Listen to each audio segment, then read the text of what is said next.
왜 이렇게 오버액션을 하는 겁니까? 원희룡 장관이 아니 그러니까 김건희 여사가 그렇게 위상이 센 건가요? 여권에서? 오히려 거꾸로 보게 되거든요. 아니 도대체 어떤 집안이길래 도대체 국토부 장관이 주무장관이 나와서 자기 체면까지 다 깎아가면서 정치 이런 생명을 식으로 막말까지 해가면서 이런 식의 오버액션을 하는가? 그다음에 국민들을 갖다가 인질로 잡고서 예. 인질극하고 있잖아요 지금. 도대체 왜 그러는지 모르겠거든요. 네, 한판 브리핑 민동기 평론가와 함께하겠습니다. 어서 오십시오. 안녕하십니까. 자, 대통령실이 경찰청과 국무조정실에 집회 시위 단속을 강화해라라는 지시를 내렸네요. 네, 지난 6월 13일부터 7월 3일까지 3주 동안 집회 시위 제도 개선 국민 참여 투표 이제 토론 투표를 진행을 했는데요. 예. 그 결과 총 투표수 18만 2,704표 가운데 71%가 집회 시위 제도의 개선, 제재 강화에 찬성했다. 어제 브리핑을 통해서 밝힌 내용입니다. 예. 이런 결과를 바탕으로 국무조정실 공공질서 확립 태스크포스 팀하고요, 경찰청에 집회 시위 제도의 개선을 권고하기로 했다고 밝혔는데요. 대충 이런 내용입니다. 출퇴근 시간대 주요 도로 점거 집회 시위 같은 경우, 그리고 확성기 등으로 인한 지나친 소음 집회, 심야 새벽 집회 이런 것들에 대한 피해를 방지할 수 있도록 예. 관계 법령 개정이라든가 후속 조치로 이행 방안을 마련할 것을 권고했다는 그런 내용입니다. 사실 집회라는 게 관심을 끌기 위해서 하는 건데 그렇죠. 사람들 많이 오가는 시간에 하지 말라라는 그런 그 거네요. 내용이죠. 예. 네. 근데 이제 이런 시도가 헌법상 기본권, 집회 시위, 언론 출판 자유와 좀 충돌하는 면이 있다 이런 지적도 있잖아요. 이제 그런 지적도 있고 상당히 민감한 정책이거든요. 예. 근데 사회적인 합의라든가 숙고 과정 없이 이른바 온라인 투표를 내세워 고치려는 시도, 이게 정당하냐, 이 논란이 확산이 되고 있는데요. 예. 일단 투표 자체에 대한 논란도 있습니다. 중복 투표가 가능해서 의도만 있다면 얼마든지 새몰이를 할 수 있는 것 아니냐, 이런 비판도 있고요. 중복이 가능하다. 네, 그래서 투표 과정에서 일부 보수 단체라든가 유튜버가 좀 조직적으로 참여했다는 것 아니냐, 이런 의혹이 제기가 되기도 했습니다. 예. 그리고 투표를 종료한 다음에 권고한 내용을 심사하는 위원들이 있지 않습니까? 예. 이 명단이 또 비공개거든요. 이게 국민 참여 토론 맞느냐라는 그런 비판도 제기가 되고 있는데요. 특히 대통령실이 이 의제를 일방적으로 지금 내세운 거 아니겠습니까? 그래서 중요한 사안보다는 대통령실이 원하는 그런 주제만 선별하고 있는 것 아니냐, 이런 비판도 나오고 있습니다. 예, 노조 집회에 대해서 문제 제기가 많이 있어 왔는데 이제 구체적으로 이제 지시를 했다라는 거네요. 자, 대통령실 주도의 이 집회 시위 제한 방침 어떻게 보시는지 진 작가님부터. 그냥 무식한 발상입니다. 그 위헌적인 발상이거든요. 예. 이거 국민의 헌법적 권리를 하겠다는 얘기잖아요. 근데 대통령이 여태까지 늘 얘기했던 게 뭡니까? 네, 이게 자유. 얘기했는데 도대체 국민의 자유를 오히려 제한하게 하고 있거든요. 이분이 말하는 자유는 우리가 알고 있는 그 자유주의의 자유가 아닙니다. 그냥 반공이에요. 반복 이거거든요. 그러니까 여기서 이제 대통령의 교양 수준이 좀 드러나는 부분이 있고요. 예. 또 하나는 뭐냐면 지금 그걸 어떻게 하느냐면 국민 참여 토론, 이게 말이 국민 참여 토론이지 실제로는 국민의힘 참여 토론이거든요.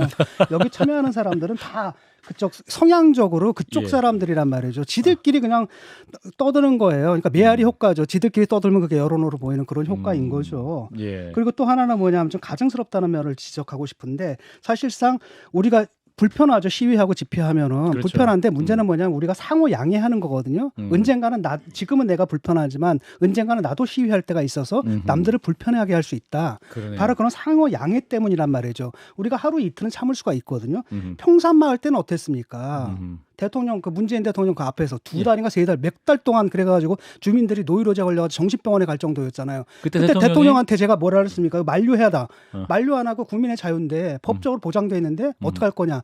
그렇게 말씀하셨던 분이 왜 이런 얘기를 하는지 난 이해가 안 되거든요. 하루 이틀 정도는 시민들이 톨레랑스를 가져야 되는 겁니다. 왜? 언젠가는 나도 그런 억울한 일을 당할 수 있고 나도 시위를 길거리에 나가서 시위를 할 때가 있을 거다.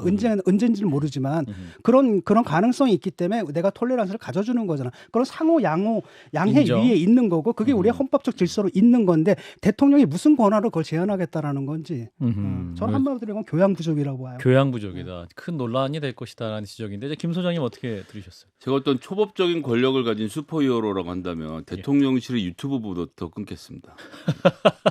못하게 해야 돼요. 강승교 시민사회 수석이 특히나 유튜브 사랑으로 유명한 분 아닙니까? 유튜브 콘텐츠를 많이 보십니까? 콘텐츠를 보기도 하고 그다음에 제가 내부에 있는 얘기가 자세하게는 안 하겠습니다. 이분이 직접 본인이 유튜브에 출연했잖아요. 시민사회 수석 자격으로 출연도 한 적이 있고 예, 뭐 하여튼 그렇습니다. 유튜브를 예. 되게 좋아하는데 왜 예. 그게 문제가 되냐면 대통령실 홈페이지에 제가 들어가 봤어요. 예. 국민 제안 코너에 들어가 봤어요. 또 어디를 또 하나를 더 누르고 들어가면 거기에 지금 말했던 게 조그만 표시로 해갖고 있어서 이제 자기들은 찬성한 입장이라고 하면서 반대 입장도 한 5줄 정도 적어놨습니다. 아하. 그리고 그 밑에 찬성, 추천, 비추천을 누르도록 해놓고 그게 지금 13만 대 7만으로 자기들이 이겼다는 거거든요. 아. 이게 뭡니까? 아무리 그래도. 그러니까 시위의 자유를 제한하려고 하면 시민단체도 부르고 집회를 직접 했던 사람들도 불러서 뭐 국민 토론회 하다못해 한 1박 2일 정도로 토론회 같은 형식도 갖추고 거기서 어떤 의견들이 오고 갔는지 수구의 민주주의 지금 많이 하고 있잖아요. 이런 정도는 거치고 해야지. 그냥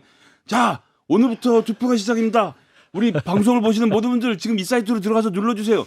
이런 거 해갖고 한 걸 지금 국민 토론이라고 한다고 이게 대통령실이 너무하는 겁니다. 지금 우리가 갖고 있는 제도 자체가 말이죠. 우리의 예. 유구한 역사 속에서 만들어진 것이고요. 수많은 전문가들의 참여에 의해서 만들어진 법제도예요. 예. 이걸 갖다 앉아가지고 유튜브들 모아놓고서 읽기 투표해가지고 바꾼다? 이게 말이 되는 소리입니까?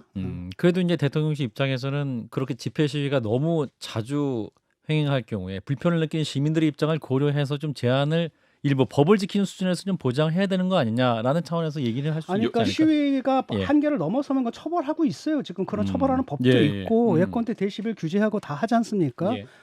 그런 거란 말이죠. 근데 뭘 더 하겠다는 건지 모르겠어요. 그게 부족하다고 느끼면 김기현 대표한테 얘기해서 여당에서 시위 법을 제한하는 것부터 토론회 하라 그러세요. 온라인에 모여갖고 유튜버들 좋아요 누른다고 13만 개 눌렸다고 좋아할 일이 아닙니다 지금. 이게 지금 핵심적인 게 뭐냐면 민노총 이런 데를 겨냥하고 있다라는 거예요. 예. 지금 제가 볼 때는 사실은 시위는 누굽니까? 정광훈 목사부터 우익들도 엄청나게 많이 했거든요. 그 사람들도 굉장히 그 사람 소음 엄청나요 진짜. 광화문에서 그 사람들 소음이 정말 끔찍할 정도거든요. 그 다음에 그 선곡 센스도 진짜 후져가지고 정말 괴롭고. 근데 이런 사람들 그런 사람들 언급을 하시든지 그 얘기 안 하잖아요 지금. 예, 그래요. 자 일단은 좀 토론 더 하면 길어질 것 같아서 일단 여기까지 짚고 자 원희룡 장관 얘기를 하겠습니다. 어제 국토교통위 양평 고속도로를 두고 야당 의원들의 거센 질의를 받았는데 또 원희룡 장관도 강력하게 맞섰던 것 같습니다. 네.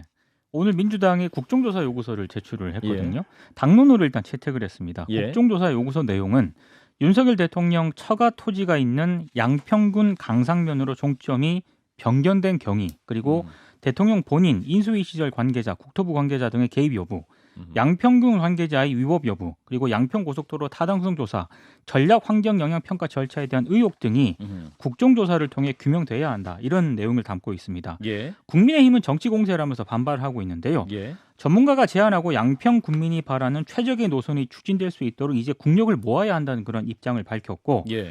정권에 타격을 입혀서 정치적 이득만 얻겠다는 얄팍한 술수를 민주당은 당장 거둬야 할 것이다. 이렇게 반박을 했습니다. 예. 자 국토부 입장 그리고 민주당의 제기한 핵심 의혹 쟁점이 뭡니까? 국정조사를 해야 하는 이유. 이게 워낙 굉장히 방대한 내용이긴 하죠. 방대한인데 예. 핵심만 추리면요. 국토부가 원래 양서면을 종점으로 하는 기존 노선 계획을 지난 5월에 전략 환경 영향 평가 초안 이후에 강상면 종점으로 변경을 했고 예. 여기서부터 이제 논란이 좀 빚어졌는데요. 왜 바꿨느냐? 예, 민주당은 국토부가 강상면 일대 토지를 보유한 김건희 여사 일가의 특혜를 위해서 변경을 했다라고 의혹을 제기를 하고 있고 예. 반면에 국토부는 양평군의 민원 그리고 용역사의 타당성 조사 결과 등을 반영을 해서 변경을 했다.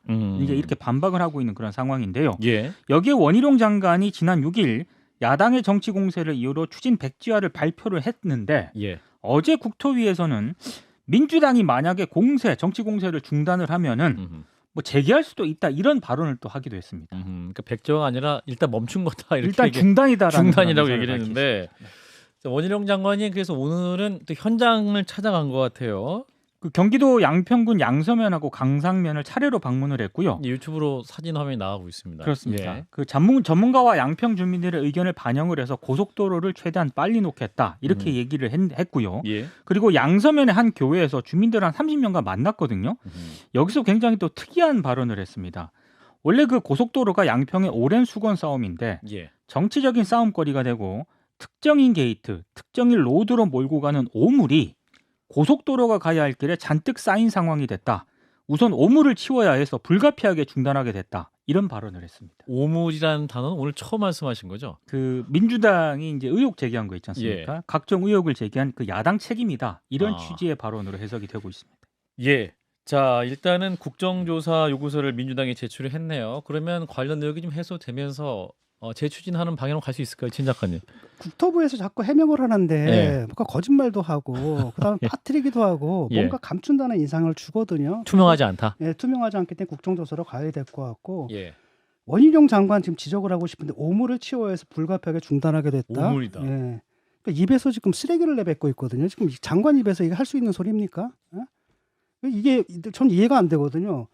아니 그냥 처가예요. 옛날에 이런 의혹들 예컨대 이해찬 의원도 옛날에 뭡니까 세종시에 뭐 의혹이 있다 그러다 끝나는 거잖아요. 예. 그런데 왜 총대를 들고 나서 사업을 백지화하고 음. 그 땅 많이 가진 그 가문에 무슨 머슴처럼 이렇게 하는 내가 이해가 안 가거든요. 왜 그러는지 왜 이렇게 오버액션을 하는 겁니까? 원희룡 장관이 아니 그러니까 김건희 여사가 그렇게 위상이 센 건가요? 여권에서? 오히려 거꾸로 보게 되거든요. 아니 도대체 어떤 집안이길래 도대체 아하. 국토부 장관이 주무장관이 나와서 자기 체면까지 다 깎아가면서 정치 이런 생명을 식으로 막말까지 해가면서 이런 식의 오버액션을 하는가? 그다음에 국민들을 갖다가 인질로 잡고서 지금 예. 인질극하고 있잖아요 지금. 도대체 왜 그러는지를 모르겠거든요. 예, 진 작가님이 이제 관련해서 좀 굉장히 지금 분노가 많으신 것 같은데. 아니 사과를 해야 되잖아요. 지금 예. 사업 백지화라는 게 말이 됩니까? 이게 장관을 살 짓이 못 되는 거잖아. 심상정 예. 의원이 정확하게 지적한 것처럼 정책적인 문제를 갖다 정쟁화 시켜버렸잖아요. 그 부분에서 사과를 해야 되는데 예. 지금 보면은 지금 그쪽 강성 지지층 내에서 무슨 투사야. 원희룡 자기가 장관이 무슨 신묘한 꾀를 내 가지고 신묘한 전략을 내 가지고 막 다 이겼어. 그냥 약간 우중문 같아요 지금. 뭐 그럼에도 불구하고 이제 원희룡 장관 입장에서는 이제 무슨 문제만 얘기하면 김건희 여사 얘기만 나오고 또 이제 뭐 외교 활동으로 이제 해외에 나갈 경우도 계속 이제 김건희 여사에 집중하다 보니까 국민의힘이나 정부 입장에서 워낙 노이로제가 걸려가지고 그만 좀 해라 차원에서 이렇게 말할 수 있지 않을까요? 근데 그거는 제가 계속 했잖아요. 그건 예. 저도 비판했는데 예. 이건 경우가 다르잖아요. 경우가 땅이 다르다? 거기가 있잖아요. 그다음에 사업이 이상하게 변경이 됐고 그 시점이 정권 이후란 말이에요. 정권 교체된 이후라면 합리적으로 제기될 수 있는 의혹이란 말이에요. 의혹이다. 예. 김 소장님. 일단 특정인 로드로 가는 길에 오물이 고속도로에 지금 가득 차 있는데 그걸 치워야 된다고 말하잖아요. 그 오물은 이제 민주당과 민주당이 한 말이겠죠. 그러니까 이게 원희룡 장관의 마음을 그대로 보여주는 것 같아요. 김건희 여사 일가의 땅으로 가는 고속도로에 예. 지금 민주당에는 오물이 놓여 있어서 그걸 치우겠다는 지금 충심을 그대로 밝힌 거 아닙니까? 예. 말 그대로 받아주는 게 맞을 것 같고요. 예. 그다음에 저는 강상면인지 양서면인지를 판단할 수 있는 전문가적 식견이 없습니다. 뭐 그런 데를 제가 알지도 못하고요. 그건 예. 전문가들 알아서 잘 정하면 되는 문제인데 예. 누차 똑같이 말씀드리지만 지난달 6월 29일에 원희룡 장관이 빚값, 베네핏 코스트, 이득과 지출 이걸 비교해봤더니 강상면 안이 더 낫다라고 말했잖아요. 그래서 전 그게 이 민간 업체에서 했던 용역업체에서 했던 최종 타당성 보고서에 검토. 있는 줄 알았어요. 타당성 검토 보고서 안에 빚값이 나와 있는 줄 알았습니다. 예. 왜냐하면 270일째 그걸 만들기로 계약을 했고 무려 24억 원의 비용을 지출했는데 아하. 용역업체가 빚값을 안 냈어요. 그러면 그 국토교통부가 24억 원이나 주고 용역을 했는데 빚값도 용역업체로 안 받은 건 용역업체가 안 낸 거겠습니까? 국토부가 요구를 안 한 거겠죠. 너무 이상하잖아요. 아니 본 타당성 조사 아닙니까? 장관이 이렇게 말하잖아요. 예비는요. 예비일 뿐입니다. 본 타당성 조사가 중요합니다. 본인이 일타 강사로 나와서 설명했잖아요. 그럼 본 타당성 검사에서 들어가는 이득은 뭐고 손해는 뭔지를 계산을 해서 보여줘야 24억 원이라는 세금을 쓴 효과가 있는 건데 예. 그게 없잖아요. 아니 이걸 설명해 주면 되는데 그게 없는 거를 그게 저희 잘못입니까? 그걸 말을 안 해주면서 더 지난달에 의혹은 있는 것처럼 말하고 지금은 또 없는 것처럼 어물쩍거리는 태도를 고쳐야죠. 이게 아주 괘씸한 게 뭐냐면 이것마저 괴담 프레임으로 가거든요. 이건 이제는 그 어떤 비판도 안 받겠다는 얘기예요. 모든 걸 괴담 취급하겠다. 다 괴담이냐? 괴담이 아니잖아요. 이거는 분명히 실체가 있고 근거가 있고 합리적 의혹을 가질 만하고 자기들이 입장이 바뀌었으면 자기들은 더하면 더하지 덜하지 않았을 사안이잖아요. 한판 승부 이슈 다룰 때 두 분이 이 정도로 이렇게 비판하신 게 굉장히 드문데 원희룡 장관이 저희 프로그램 나오셔서 화끈하게 한번 같이 토론을 해주시면 좋을 것 같다는 생각이 드네요. 자, 민주당 얘기를 좀 해보겠습니다. 자, 이화영 전 경기도 부지사 진술 번복 배경을 놓고 또 정치권에서 논란이 많습니다. 이화영 부지사 가족을 만난 게 김영진 의원이 아니라 박찬대 의원이다 이런 보도도 있군요. 그러니까 TV조선이 보도한 내용인데요. 이화영 전 부지사 측의 핵심 인사가 박찬대 최고위원이 먼저 만나자고 연락이 왔고 억울한 게 있으면 당연히 당이 돕겠다 이런 말을 했다는 겁니다. 하지만 박찬대 최고위원으로부터의 회유는 없었다 이렇게 얘기를 했는데요. 박 최고위원은 이후에 이전 부지사의 가족과도 접촉을 했다는 게 TV조선 보도 내용인데요. 예. 그러면서 TV조선이 제기한 의혹은 공교롭게도 박 최고위원이 용인을 다녀온 이후에 이화영 전 부지사의 부인이 이 탄원서를 제출을 했고 그리고 수감 중인 이전 부지사를 찾아가 면회를 했다. 아하. 이후에 이전 부지사가 쓴 옥중 편지가 민주당에 전달이 됐다. 이런 의혹을 제기를 했습니다. 예. 자, 국민의힘이니까 이런 것이 이재명 대표가 압력을 가한 것이다라는 비판인 거죠? 그렇습니다. 국민의힘은 이것이 민주당이 이전 부지사에게 정치적 압력을 가해서 이재명 대표에 대한 방탄막을 공고히 하고 사법 리스크에서 벗어나기 위한 꼼수의 증거라고 비판을 하고 있습니다. 예. 자, 이제 이화영 부지사 진술 번복이 이제 거의 기정사실화 되고 있는데, 그래서 지금 이재명 대표에 대한 영장 시점을 내다보는 전망, 조응천은 16일, 8월 16일 이후가 될 거다 이런 얘기도 하고 있군요. 네, 일단 뭐 이화영 전 부지사가 진술 번복이라든가 예. 입장 변화, 심경 변화가 있는 것 같다라는 입장을 조응천 의원이 밝혔고요. 예. 사실상 마지막 게이트키퍼가 이전 부지사라고 봤을 때 이전 부지사가 만약에 뚫리게 되면 이재명 대표에게 영장이 올 수가 있다 이렇게 얘기를 했습니다. 예. 그게 이제 그 시점이 뭐 8월 이후, 그러니까 8월 16일이라고 이제 얘기를 했는데 예. 뭐 구속영장을 그때쯤에 청구할 것이라는 관측이 있는데 예. 어떤 시점에 청구를 할 것이냐를 두고는 민주당 내부에서도 의견이 좀 갈리고 있는 상황입니다. 영장 친 건 확실하다. 그러나 대부분 그렇게 판단을 하고 예. 있는 것 같습니다. 알겠습니다. 자, 일단은 이화영 부지사 관련 논란 어떻게 듣고 계시는지 신 작가님부터 말씀 주시면. 일단 그 언론에 보도된 게 맞는 것 같아요. 그러니까 두 가지를 보고했다 그러잖아요. 예. 뭐냐면은 그 북쪽을 만났더니 북쪽 사람들이 이재명 대표가 방북하려면 돈이 필요한다 그러더라. 그 얘기를 전달했다는 거예요. 그랬더니 이 대표가 듣고 알았다라고 얘기했다는 거죠. 예. 그 다음에 이제 한 5개월 정도 있다가 12월에 예. 또 가서 쌍방울 측에서 돈을 보냈다고 하더라. 그러니까 알았다라고 했다. 그게 이제 이재명 대표가 알았다고 했다. 그 다음에 그 이화영 부지사가 그 보낸 편지를 보잖아요. 예. 그거 굉장히 애매모호하거든요. 거기 보면은 사실이 아니다라고 하는 게 뭐냐? 그렇게 진술한 적이 없다고 내가 진술한 게 그런 게 아니라 해석이 좀 여러 가지를 사전 보고는 가능한. 하지 않았다라고 하거든요. 예. 근데 좀 전에 했던 이 두 가지 있잖아요. 이거는 사후 보고거든요.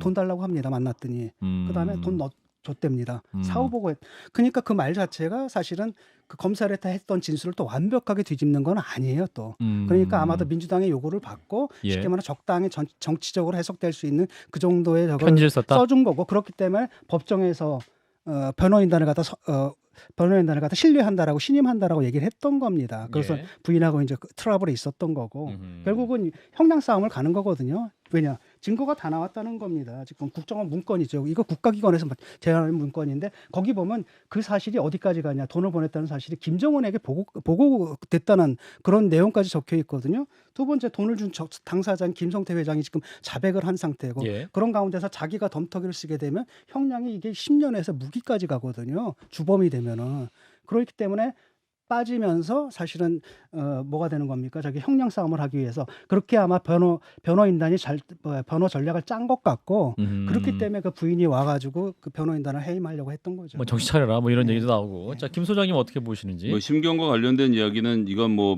관심법으로 짚어볼 필요가 없고요. 예. 법원에서 곧 진술이 나올 겁니다. 그 이화영 부지사가 뭐 검찰의 압박을 받아서 진술을 했던 뭐 민주당이 설득을 해서 진술했던 법정에서 하는 진술 그대로 받아들이고 법원이 어떻게 판단하는지를 보면 되는 것.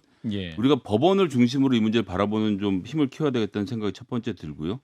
두 번째는 민주당과 이재명 대표 쪽에서 압력을 가한다고 하는데 이재명 대표가 지금 무슨 힘으로 이화영 부지사에게 압력을 가할 수가 있습니까? 네가 내 말을 들으면 형량을 10분의 1로 깎아줄게, 뭐 풀어줄게, 뭐 할 수 있는 게 있나요?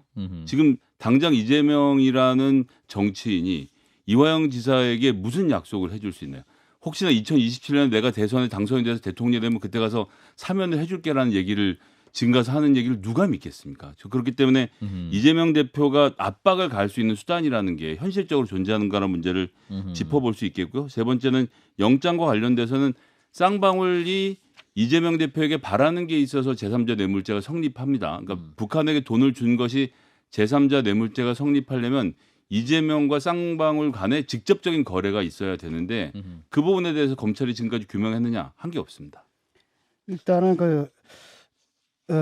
그거거든요. 정성호 의원이 지난번에 가가지고 뭐라고 했습니까? 예. 그 당해도 정진상 좋겠다? 씨한테 당신이 입만 입만 다물고 있어라. 입만 다물고 있으면 그 대통령이 된다. 그다음에 이제 문제 해결된다라는 거죠. 이 사람들이 믿을 건 딱 그거밖에 없거든 마지막에. 요번에도 결국은 접촉을 한 거 아니까 박찬대 의원을 보냈고 면회를 갔고 부인 만났고 그다음에 그 부인이 무슨 뭐 문건을 써가지고 탄원서를 써가지고 보통 법정에 내는데 법정이 아니라 엉뚱하게다 민주당에 갖다 줬단 말이죠. 예. 같이 움직이고 있다는 얘기입니다. 그래서 이것은 당 차원에서 이재명 대표가 아무런 영향을 끼치지 못한다라고 하는데 저는 그렇지 않다고 봅니다. 영향이 있을 것이다. 그렇죠. 당연히 지금 이 모든 것들 이재명 대표가 모르는 사이에서 벌어졌냐? 그럴 리 없죠, 당연히. 김성현 소장님. 뭐 말씀드렸던 대로 지금 정진상 실장 같은 경우는 대선 전 말씀을 하시는 것 같은데 지금 2023년이고요. 2027년에 이재명 대표가 대통령 당선을 전제로 해서 이화영 지사를 설득한다는 것 자체가 저는 있을 수 없는 일이라고 보고 아니 부인하고 민주당 정치인들이 문제를 상의하는 것이 무슨 문제가 있는 건지 법률적으로 가족들이 이화영 지사를 만나서 이렇게 하자 저렇게 하자고 상의하고 설득하는 과정 자체가 도대체 뭐가 문제라는 거지. 부인과 남편 사이에 의견이 갈리는 건 그들이 알아서 할 문제가 아니겠습니까? 아니죠. 아니 도대체 민주당 의원들이 왜 그 사람을 만납니까? 부인이 만나야 할 것은 변호인이에요. 왜 부인이 민주당 의원들을 만나요? 민주당 의원들이 왜 이렇게 남의 재판에 관심이 많습니까? 이게 남의 재판이라뇨. 지금 검찰의 진술이 나와서 이재명 대표에게 보고를 했다는 진술까지 나오는 마당이니까 이런 문제가 불거진 거 아닙니까? 그러니까 그건 이재명 대표 개인의 문제죠. 민주당 문제가 된 거죠. 이재명 대표 개인의 문제거든요. 네, 요거는 이제 이따가 잠시 후 그 박주민 의원을 연결할 거였어요. 그때 좀 더 짚어보도록 하겠습니다. 자, 서울 신림동에서 흉기 난동 사건이 있었습니다. 예, 범행을 벌인 사람 이름은 조선인데 범행을 준비했다는 사실도 드러났습니다. 그러니까 지난달 초 인터넷 포털 사이트에 홍콩 묻지마 살인 등을 검색한 기록을 경찰이 확인을 했는데요. 예. 일단 홍콩 묻지마 살인은 지난 6월 2일 홍콩의 한 쇼핑몰에서 한 남성이 여성 2명을 흉기로 무차별적으로 살해한 그런 사건입니다. 예. 당시 범행 장면이 담긴 사진이라든가 영상이 온라인상에 유포가 되기도 했는데요. 조선은 범행 하루 전이 지난 20일 휴대전화를 초기화해서 검색 기록을 삭제를 했고요. 예. 자신의 데스크탑 PC도 망치로 부쉈습니다. 그리고 지난 26일 조사 과정에서는 범행 전 살해 방법과 급소, 사람 죽이는 칼 종류 등을 검색했다. 이런 취지로 진술을 하기도 했는데 검찰이 이 같은 진술과 증거를 토대로 조선의 계획 범죄 정황을 추가 조사를 한 뒤에 28일 조 씨를 서울중앙지검으로 구속 송치할 예정입니다. 예. 자, 신림동 칼부림 사건. 자, 피의자 조 씨의 진짜 범행 동기는 무엇인가? 전문가들이 분석을 하고 있는데 저희도 프로파일러를 연결을 해서 말씀 나눠보겠습니다. 배사원 교수를 연결합니다. 교수님 나와 계시죠? 네, 안녕하세요. 배성원입니다. 예. 자, 이번 신림동 칼부림 사건. 일단은 범행 전에 살해 방법과 급소, 또 사람 죽이는 칼 종류를 검색했다라는 사실 저희가 보도해 드렸고 홍콩 묻지마 살인을 검색했다. 자, 이를 토대로 어떤 분석을 할 수 있을까요? 계획 범죄인 건 맞는 거죠? 네, 계획 범죄인 건 확실한 것 같습니다. 예. 근데 이제 계획의 정도가 일정 정도 이제 불균등한 부분이 있는 것 같고, 예. 그 불균등하다고 하는 것은 뭐 부족한 계획성을 의미하는 것이 아니라 그의 심리적 상태를 얘기하는 것 같고요. 문제는 이제 뭐 홍콩에서의 어떤 뭐 영상이라든가 이런 것들에 대해서 급격히 각성된 상태에서 범행을 했을 가능성이 지금 추정되고 있습니다. 각성된 상태요? 그 어떤 말씀일까요?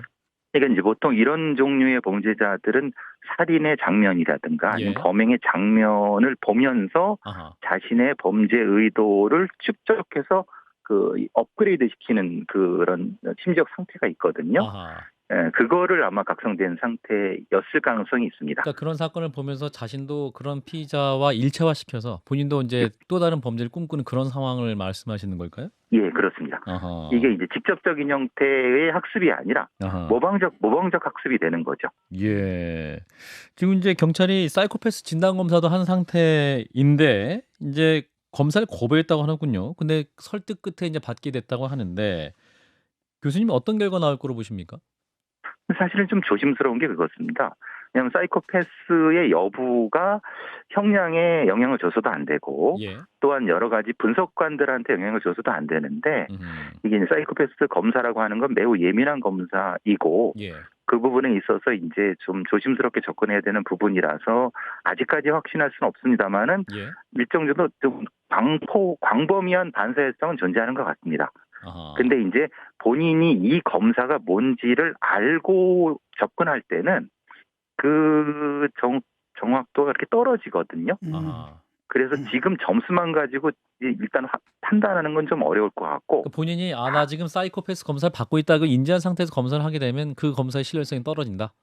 예, 그렇습니다. 그래서 이제 본인이 안 하겠다, 하겠다, 또 설득하니까 하겠다 이렇게 되면은 예. 실제로는 검사의 정확도 많이 떨어집니다. 그렇군요. 그럼 이런 진술이 피의자들이 의도적으로 이제 형을 감량하기 위해서 본인이 좀 여러 가지 이상하게 진술할 경우에 그게 어떻게 스크린될 수 있을까요?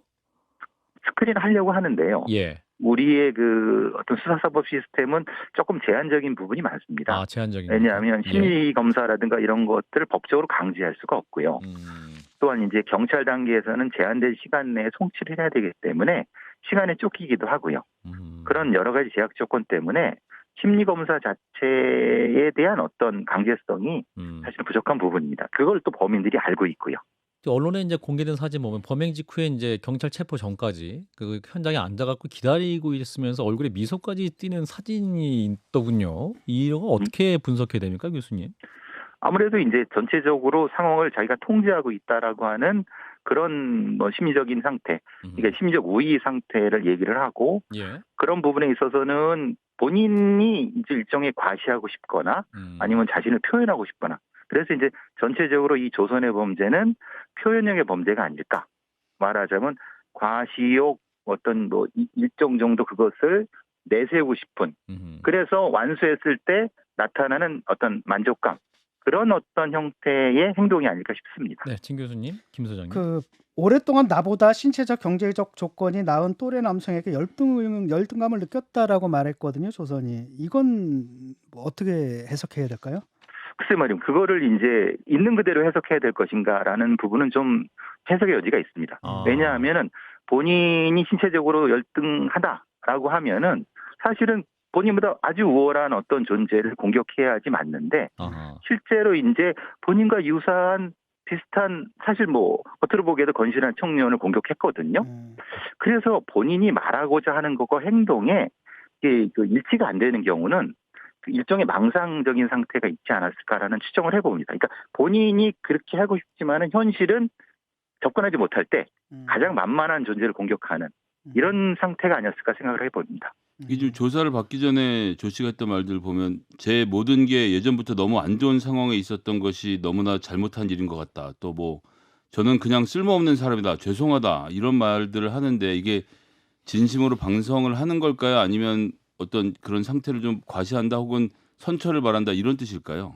그거는 이제 그걸 뭐 용서라든가 반성은 전혀 아닙니다. 그런 건 의미가 없고요. 자신을 계속 표현하려고 하는 겁니다. 표현한다. 내가 이 정도의 어떤 열악한 상황에 있으니까 내가 이런 범행을 하는 것은 어떤 합리성이 있다라고 하는 것을 간접적으로 계속 이제 어필하는 형태가 되겠죠. 그럼 이런 종류의 범인들은 자기가 잡혔을 때 어떻게 말해야지 이런 것까지 좀 준비를 해서 범행을 저질렀다고 보는 게 맞을까요? 어느 정도까지는 가능합니다. 그러니까 외국 같은 경우 미국 같은 경우 총기 난사 범인들은 아예 꼬민 있게 성명서까지 소지하는 경우가 있습니다. 그리고 법정 투쟁의 그 일종의 그 과정 프로시저까지도 가지고 있는 경우도 있습니다. 그러니까 이런 경우가 조심스럽게 전망되는 것은 이걸 다 언론에서 보도를 해줘야 되느냐? 그러면 범인의 의도에 넘어가는 것이 아니냐? 이런 걱정은 듭니다. 이제 실림도의 이 사건 이후에 또 본인이 뭐 사심이용 칼을 인증하면서 흉기 살해를 예고한 걸 외에도 또 여러 개글이 또 온라인상에 나오고 있는 상황이기도 한데, 자 이렇게 이제 칼부림 사건이 정말 이렇게 원래 많았는데 우리가 몰랐던 것이냐, 아니면 이제 좀 이렇게 언론에서 조명을 해서 많다고 느끼는 것이냐, 이렇게 또 질문을 하시는 경우가 있는데 어떻습니까, 교수님? 뭐 보통 이런 종류의 심리적 상태는 퇴행성이 가장 크거든요. 그러니까 어떤 지역, 칼, 도구 이런 것에 일종의 각성이 됩니다. 그렇기 때문에 신림동, 칼 이런 게 각성이 되면 거기에 꽂혀갖고 일종의 이런 반응을 하는 경우가 많거든요. 예. 댓글을 달거나 아니면은 거기에 따라서 무엇은 행동을 하거나. 그게 사실 조심스러운 부분이 그렇습니다. 그러니까 예전에도 있었지만 실제로 이렇게 행동하는 경우는 드물죠. 그리고 그와 같은 형태를 반복하는 경우도 드물지만은 이 일종의 모방 범죄가 반복되는 것 같습니다. 실제로 이런 사건들이 예전에 비해서 더 많이 일어난다 이렇게 봐야 되는 걸까요? 아니면 저희가 보도를 통해서 좀 자세하게 알게 돼서 필요 이상으로 걱정을 하는 것일까요? 그러니까 이제 한 중간 정도라고 봅니다. 왜냐하면은 이게 보통 모방이라고 하는 것이 인터넷이라든가 방송에서 나오는 것을 굉장히 빨리 흡수를 하거든요. 예. 그래서 어떤 범행 방식이라든가 범인이 하는 말을 그대로 따라갖고 일종의 미러링 같은 형태의 행위나 이런 글들을 많이 쓰거든요. 예. 그런 면에서는 과거에 없던 현상이 나타나는 거죠. 과거에 없던 현상이다. 예. 그럼 이런 경우에 이제 예고글을 올리는 것만으로도 어떤 처벌 대상이 될 수 있습니까? 예, 협박죄로 협박죄로 의율할 될 수 수 있. 있다. 예. 아하, 그렇군요. 지금 이제 이런 사건을 보면 두려워서 하시는 분도 있고 호신용 기구를 내가 사야 되냐, 뭐 누가 옆에만 와도 흠칫 놀라게 된다, 이런 말씀들을 많이 하시는데. 옆에 그 앉아 있는 민동기 평론가 그 3단봉 샀대요. 근데 이제 호신술이나 그 호신도구는 본인이 충분히 쓸 수 있으면은 추천해드리지만은 예를 들면 전기 충격기를 샀는데 실제로 어떤 위험에 부딪혔을 때 정작 쓰지 못하고 뺏긴다고 하면은 그건 오히려 화가 되거든요. 그러니까 말하자면은 호신도구, 호신술이라는 건 본인이 익숙하게 짧은 시간 안에 쓸 수 있다고 판단하셨을 때는 구입이라든가 이런 것을 하지만은 유의미하지만. 예, 근데 이제 어떤 여성분들의 그 핸드백을 보면은 후추 스프레이, 전기 충격기, 3단봉 다 있습니다. 근데 정작 위험때는 못 꺼내갖고 화를 당하는 경우가 있습니다. 그건 아무 의미가 없죠. 실제 상황이 발생하면 정말 아무것도 못하게 되는, 너무 놀라가지고 그럴 수도 있고, 실제로 그렇죠. 이제 어설픈 호신술을 쓰다가 오히려 더 크게 당할 수 있는 그런 거죠. 그렇죠. 심리적 부동이라고 돼서 우리가 얼어붙는다고 하죠. 그런 형태가 되는 건 오히려 호신술보다는 빨리 피해라는 말을 먼저 해드리고 싶고요. 빨리 피하는 게 답이다. 예. 그리고 이제 사실은 개인이 하는 것보다는 이제 국가라든가 지자체 같은 데에서 일종의 공간 방어라든가 아니면은 이 구조물 설치라든가 아니면 뭐 비상벨이라든가 이런 그런 것이 상대가 돼야 되는 거죠. 그래요. 저희 한동훈 장관 이런 말을 했습니다. 엄청난 범죄 저질러면 사회에 굉장히 위험인물이라는 사인을 준 사람은 아니고 그 선진국이나 총기 난사 사건에서 자주 보이는 외로운 늑대 사례다, 이렇게 진단을 했더군요. 한동훈 장관은. 교수님 어떻게 보십니까? 이 판단이 맞나요?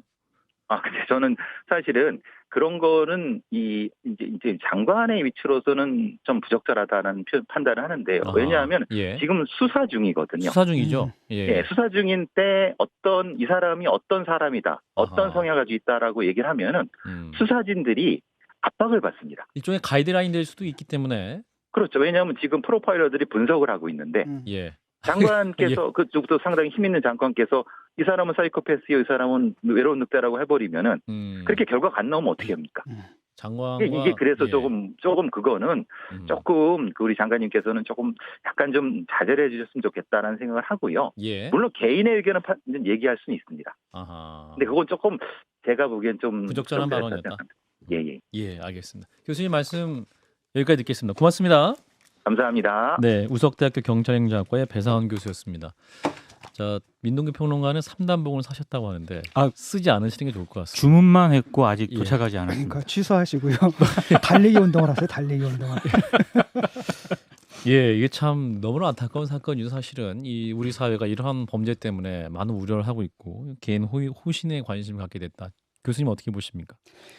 그러니까 이게 이제 충격적인 건 뭐냐면은 모르는 거잖아요. 이거 어떻게 할 수가 없는 거잖아요. 그냥 일거에 당하니까 거기에 대한 공포감이 있는 것 같아요. 내가 더 위험한 것은 피하거나 뭐 이럴 텐데 그냥 가다가 당하는 거죠. 그렇기 때문에 공포감이 더 심해지는 것 같아요.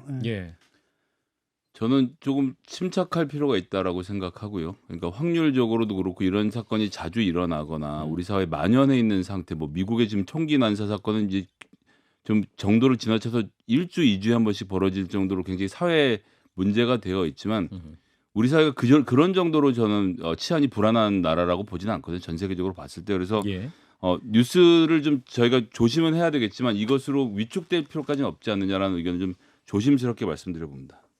일단은 오늘 여기까지 민동기 평론가였습니다. 고맙습니다. 고맙습니다. 좋아요, 구독, 알림 설정.